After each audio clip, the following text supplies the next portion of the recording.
Hi, I'm Susan Hirsch from Meet the Experts. 1 out of 6 Americans rely on food assistance. That rolls up to about 49 million people, and that, of course, is because of the state of our economy.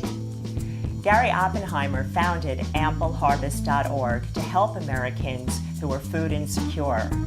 Gary also was voted CNN Hero this year because he found a solution for a situation that's social in our country.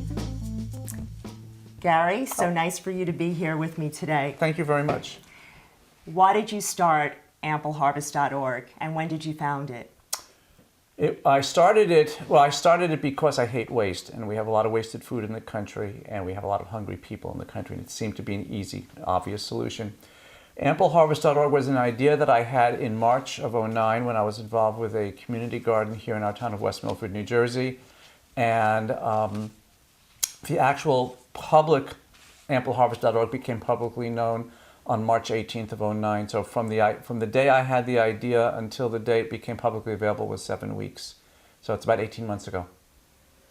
And you being a professional gardener yourself. Well, a master gardener, not professional, but yeah, I do a lot of gardening, and in the past I've grown a lot of food, and years ago, I think it was 2007, I had a really good year, and I grew 40 pounds more of food than I could possibly use, or that my wife would let me bring in the house. And so I wanted to get it to somebody who could actually use it, and I found a battered women's shelter here in town, and I took it to them, and they were very grateful to have it, and I enjoyed giving it to them. And the woman who took it from me said something interesting which just stuck with me. She said, "Oh boy, now we can have some fresh produce," which was an odd thing for me to hear. I hadn't.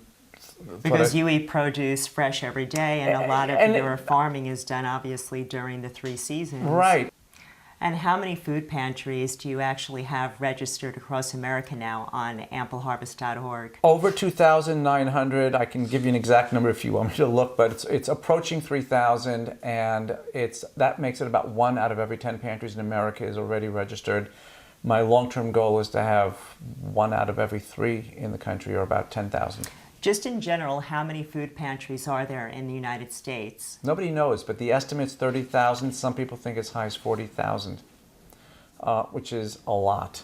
And every town has at least one. They're basically in the basement of a church or a YMCA, and it's where people in need in a community go to when they need food assistance. And these may be people who are chronically having difficulty with food, or these may be people newly unemployed who've never had to require assistance before.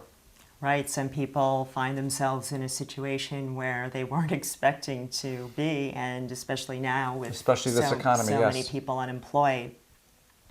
There are 40 million gardeners across America. That's incredible. I'm not one of those statistics yet, but maybe I'll join you after this interview today. How does your website actually connect the backyard gardeners with these food pantries? Think of AmpleHarvest.org as a Google-type device, and basically the food pantries register themselves, and we're working very hard to get more and more food pantries up on AmpleHarvest.org and to get the word out to the gardening community. So food pantries register themselves. They're now in this national database, and then when you're the gardener who wakes up one morning and looks out and sees more tomatoes than you can use, you go to the site, you key in your zip code or where you live, and a list of food pantries comes up on the screen in distance order with a Google map next to it. And you pick the one that's most convenient to you. You click on that, up comes the details about the food pantry, and then you take your food right to the food pantry. And I've been on Gary's website, and I'm not exactly a very technical person, but it is so organized and so easy because as an experiment, I put in my zip code and I wanted to see all the local food pantries, and I would never know that they existed, but I found them on your website. So of course, one benefit for gardeners to use a food pantry is, like you said, they can get rid of all the excess tomatoes that they have. But what are some other benefits also for the backyard gardener? There are several. One is they don't lose friends, because as I personally discovered, there's only so many cucumbers you can give to friends and still have them call you a friend. They are donating excess food in the community. And for people who would like to donate to a charity and may not be able to because they don't have enough money right now, donating out of your backyard instead of out of your back pocket is an excellent way to do it. I love that. You get to donate straight from your garden, and it doesn't cost you a dime. No. I just love it. And it actually, I mean, there are several other benefits, including that the donation is a local donation, so it's not, it's going to help people in your community. It's not like donating to maybe the Red Cross and you don't know where the money's going, and I'm not disparaging the Red Cross, but this is a local effort to help people in your community. You may be helping your next door neighbor for all you know. It helps the environment because... Explain that, because I was fascinated when I learned about the fact when you throw your produce away in the garbage. I had no idea. There are actually several components to that. The Environmental Protection Agency now considers wasted food an environmental hazard, and they now list AmpleHarvest.org as one of the solutions to help deal with that. First, when you throw your excess food away from your garden into the trash, maybe you can't compost where you live, you're adding to the waste stream, and that just builds up trash dumps. But additionally, when you throw it in the trash, when the produce breaks down, and that's any vegetable, even carrot scraps from your kitchen, when it breaks down in the trash dump, it produces methane. So now, what are the benefits for the food pantries to receive this fresh produce? They get fresh produce. They normally can't. The normal system in our country, when you donate food to a food bank or to a food drive, is the food goes to where it's going. From there, you are getting it to a food bank. It sits on a shelf for a couple of weeks or a couple of months, and then it goes to a neighborhood food pantry. Obviously, produce won't survive that life cycle. Produce has a limited shelf life, and then it's not edible. 1 to 2 days, I believe. It depends on what it is. Onions or squash can last a long time, and some plants, like lettuce, doesn't have a very long shelf life. But if I'm donating to a pantry, I can harvest it the morning of my donation, take it to the pantry. The clients can get it later that day.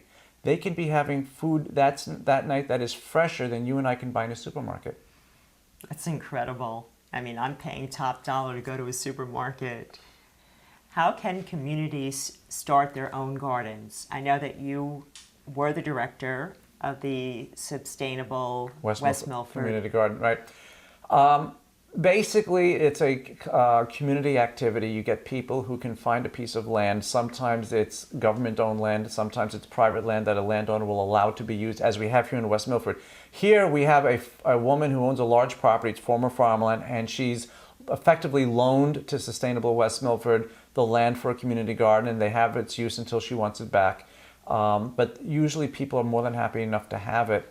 The group gets together, they organize it, they divide it up into plots, they test the soil, and then it's going out to find people in the community who want a garden. And my experience has been that you will often have many more people wanting to garden than there are plots available. The desire to garden, the desire to get your fingers dirty, the desire to get back to earth, if you will, is really strong in people. I enjoyed so much spending the day with you, Gary, and for you exposing the West Milford community and showing me all the wonderful gardens here. I thank you so much for your time. Thank you. I really enjoyed being here too. It was great talking to you about AmpleHarvest.org. Continued success with AmpleHarvest.org. Thank you. Until the next time, I'm Susan Hirsch from Meet the Experts.